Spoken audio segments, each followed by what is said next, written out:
Indiana Jones and the Dial of Destiny is the fifth and presumed final installment in the Indiana Jones franchise. At least the final installment that's including Harrison Ford as our titular character. I went and saw it at the premiere Thursday night last week, and just my immediate takeaway from that first viewing experience as a fan of the franchise, I enjoyed it.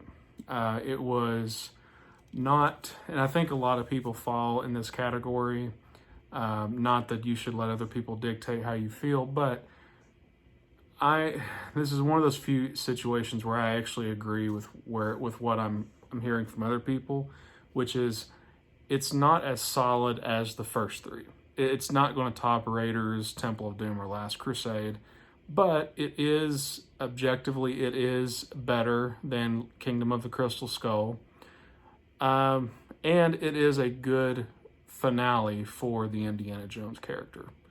So standing on its own two legs, it's a solid movie. I would definitely recommend it. Harrison Ford brings his A game, as always, to the character.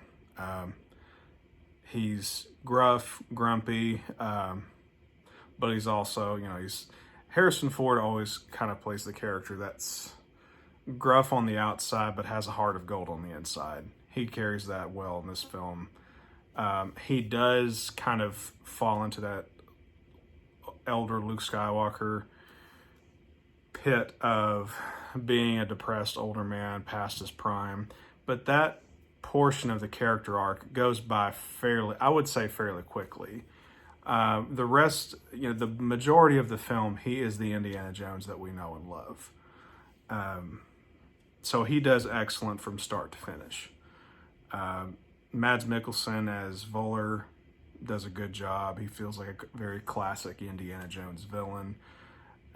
The other characters are pretty good.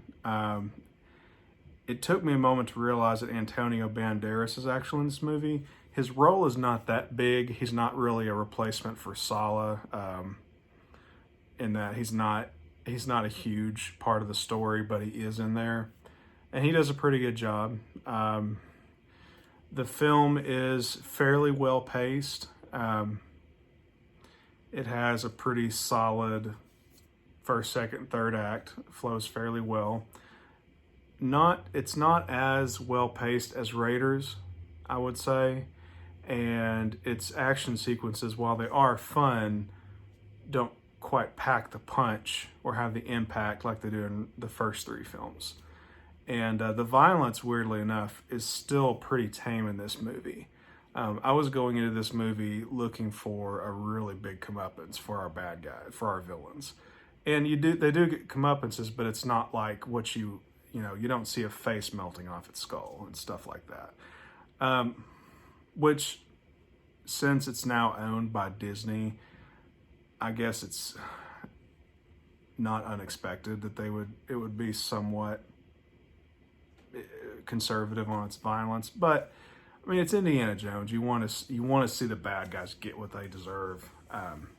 But it's also hard. I also understand it's probably hard for contemporary filmmakers to replicate that gritty, shocking 80s aesthetic, 80s violence, action, and tone. So I'll give him a pass on that. There's a sequence early in the film where Harrison Ford is de-aged. You can kind of tell it. I mean, everybody knows Harrison Ford is obviously much older than how he's portrayed in the beginning of the film, but he does good. It's probably one of the more fun action sequences in the film. It's actually, out of all the chase and fight sequences, it's probably my favorite throughout the whole movie.